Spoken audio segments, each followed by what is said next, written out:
Bonjour à tous. Aujourd'hui, nous nous retrouvons pour l'explication de texte de la scène 11 de l'acte 2 du Barbier de Séville. Je vous propose une lecture du texte après laquelle nous rentrerons dans l'explication proprement dite. Rosine, vous étiez ici avec quelqu'un, monsieur? Bartholo, don Basile, que j'ai reconduit, et pour cause. Vous eussiez mieux aimé que c'eût été monsieur Figaro? Rosine, cela m'est fort égal, je vous assure. Bartholo, je voudrais bien savoir ce que ce barbier avait de si pressé à vous dire.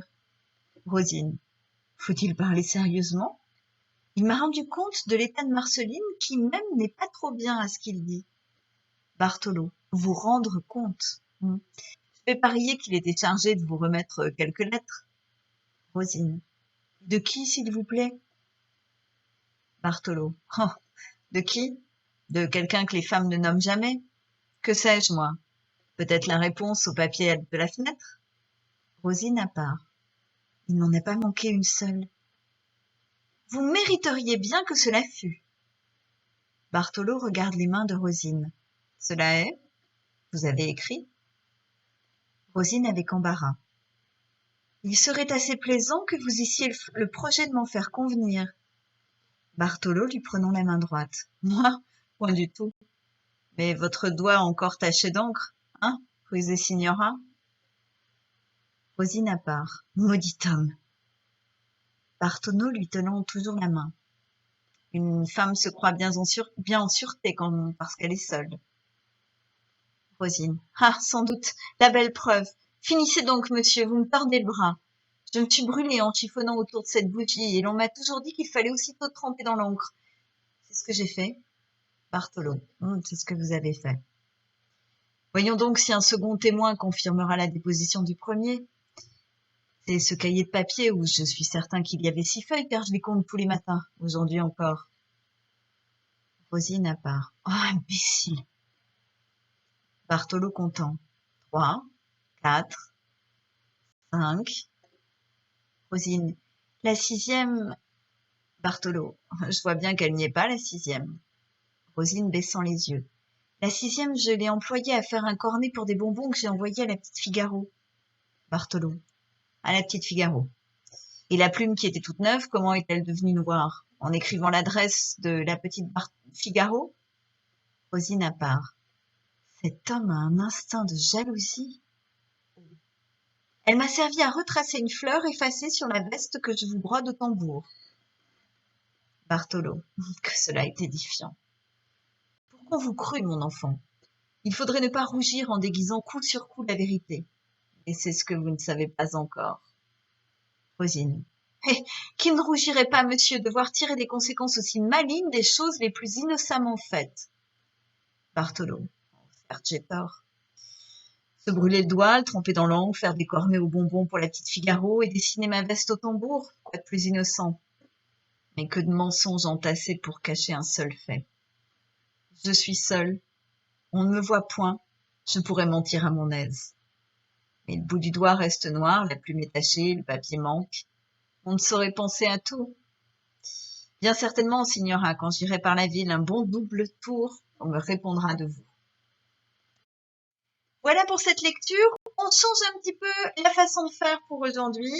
Je me livre à l'identification des mouvements du texte et votre travail viendra par la suite. Avant que de me livrer à l'identification proprement dite des mouvements, je reviens sur les termes difficiles. Je pense qu'il n'y en a que 2. Le premier, c'est le mot tambour. Rosine dit qu'elle est en train de broder une veste au tambour. Alors le tambour, c'est un cercle de métal ou de bois et sur lequel on va tendre le tissu que l'on souhaite broder afin de pouvoir le faire plus facilement. Et le deuxième terme qui est plutôt une expression, c'est un bon double tour me répondra de vous. Cela signifie je vais vous enfermer à double tour. Allons-y pour les mouvements du texte. Premier mouvement que j'arrête ici, vous mériteriez bien que cela fût. C'est un échange fait d'une succession de questions-réponses entre Rosine et Bartholo à propos du visiteur qui vient de quitter les lieux.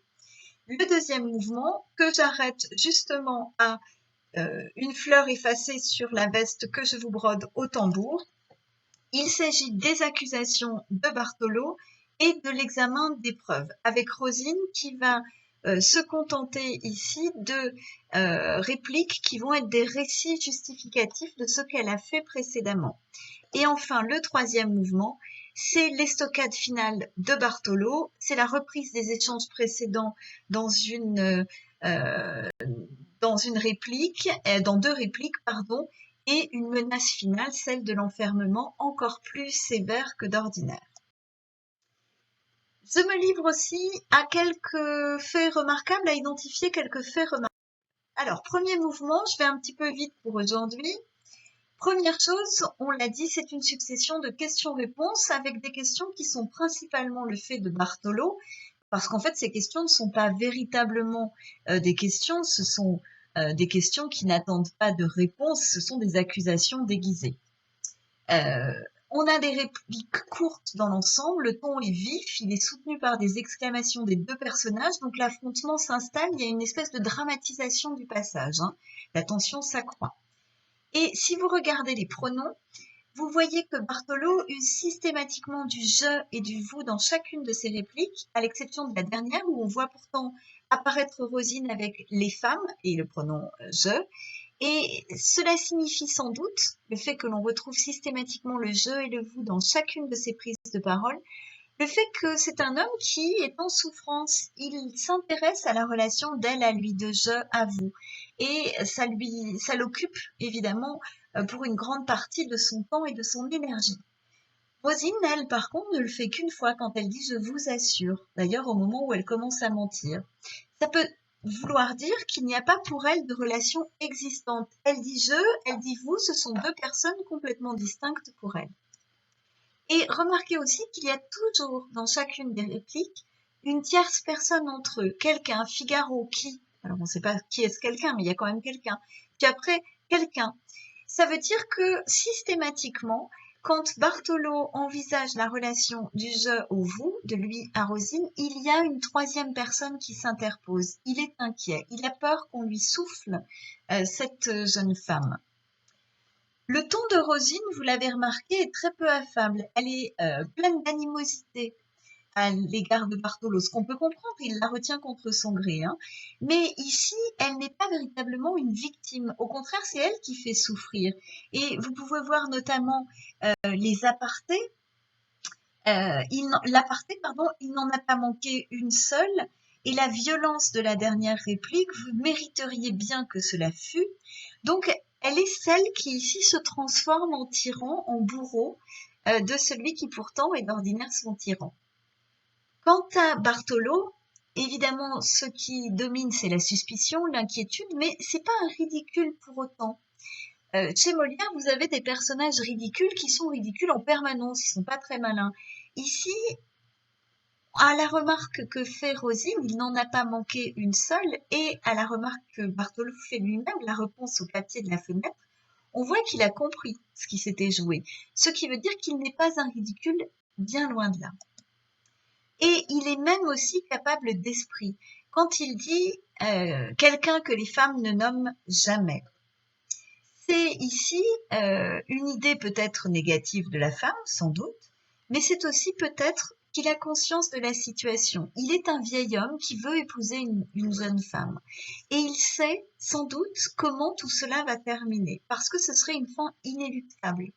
Elle va le tromper, elle va être séduite par un autre. Mais alors, s'il y a une fin inéluctable, on retombe dans un genre que l'on connaît et qui est la tragédie. On serait dans un personnage tragique. Alors, on n'est pas dans une tragédie, c'est une comédie. Mais on serait dans le registre tragique, on aurait un personnage tragique. Et le fatum ici, ce ne serait pas les dieux qui en auraient décidé, encore que, on peut en discuter. Ce serait son âge, finalement, ce vieillissement qui fait que ce vieillissement contre lequel il essaie de lutter en épousant une jeune femme, mais qui le rattrape puisque la jeune femme va lui être infidèle. Deuxième mouvement, l'investigation de Bartholo. Alors, Bartholo va user majoritairement de phrases déclaratives, il affirme, il ne questionne plus, il accuse et il montre les trois preuves du mensonge de Rosine. Ce sont des phrases très courtes qu'il utilise, cela est, vous avez écrit, je vois bien qu'elle n'est pas la sixième. Cela n'appelle pas la discussion. Il est extrêmement minutieux, il mène l'enquête. D'ailleurs, il utilise le recours du lexique policier ou judiciaire, hein, le témoin, la déposition. Il s'intéresse tout d'abord au doigt, puis à une feuille qui est un élément assez important, puis au bout de la plume qui est tachée d'encre, ce qui veut dire qu'il va vers des éléments qui sont de moins en moins visibles. Il mène son enquête. Il crée des maximes. Encore une fois, c'est une preuve d'esprit. Hein. Une femme se croit bien en sûreté parce qu'elle est seule. Il a de nouveau recours à une généralisation. Donc, on en déduit deux choses. C'est un personnage qui est loin d'être sot. Il est capable de créer des maximes. Mais c'est aussi un personnage qui a sans doute une image un peu négative de la femme. Et puis, dans les choses pas très positives chez Bartholo, il est menaçant. D'abord, il y a le geste. Quand Rosine lui dit « vous me tordez le bras » et que la didascalie lui dit « lui tenant toujours la main », on peut imaginer qu'il est menaçant physiquement. Est-ce qu'on est encore dans une comédie dans ce cas-là? La comédie n'emploie pas de sujet grave. On peut enfermer la jeune femme, de là à la violenter de la sorte. On est dans quelque chose qui s'éloigne quand même un peu de la comédie. Et ça pose la question aussi, évidemment, de la condition de la femme dans ce XVIIIe siècle. Quant à Rosine, elle a plusieurs attitudes. D'abord, elle se justifie. Elle fait plusieurs récits justificatifs avec des temps du passé. Elle ment avec aplomb, mais elle est trahie par ses réactions physiques, embarras, baissant les yeux, etc. Elle est extrêmement en colère, les exclamations le disent. La première réplique qui est pleine de morgue. « Il serait assez plaisant que vous eussiez le projet de m'en faire convenir, » lui dit-elle. Donc elle lui tient tête. Elle a des apartés très violents. Maudit homme, imbécile. Donc ce que l'on peut en déduire, c'est que ces apartés cherchent à établir une connivence avec le public. Elle se met le spectateur dans la poche d'une certaine façon. Elle est victime de la situation, pour autant c'est pas une victime effacée ou soumise. Et elle essaie de transformer Bartholo en ridicule, sans pour autant véritablement y parvenir. Donc s'il n'est pas un ridicule, alors il est inquiétant. Et là, on a une comédie qui s'éloigne un peu de ce qu'est d'ordinaire la comédie, puisqu'elle n'est plus dans la légèreté, mais au contraire dans une situation assez grave. On peut remarquer, en passant, une référence à la petite Figaro. Alors cette petite Figaro, on ne sait pas d'où elle sort. La petite Figaro, on suppose que c'est la fille de Figaro. Il se trouve que Figaro n'a pas d'enfant mentionné ailleurs dans la pièce, ni dans le mariage de Figaro où justement il va se marier, ni dans la mère coupable. Donc là, on ne sait pas très bien. Est-ce que Rosine invente le personnage? Mais Bartholo n'a pas l'air tellement surpris, donc on peut imaginer qu'il s'agit peut-être d'une coquille, c'est-à-dire d'une erreur d'écrivain qui n'est pas corrigée ensuite. Dernier mouvement. On a une courte intervention de Rosine qui poursuit sa justification. Elle n'est plus dans le récit de justification. Elle essaie simplement de culpabiliser Bartholo en faisant une antithèse entre maligne et innocemment. Innocemment, ce serait elle, ce serait son innocence, et maligne est un terme assez fort puisque ça renvoie au malin, et le malin, c'est le diable. Hein. Donc on a ici une espèce de mise en scène par les mots de l'affrontement entre cette jeune fille pure, sensible, fragile, et puis une espèce de diable qui viendrait s'emparer d'elle. Bartholo est clairement ici dans ce troisième mouvement le meneur de jeu, c'est lui qui parle le plus. Il a un discours qui est animé par l'émotion, il y a des exclamations, des interrogations, des points de suspension qui disent que les mots lui manquent tant il est ulcéré. Et son discours se termine par une menace qui fait de Rosine une victime et de lui un tyran.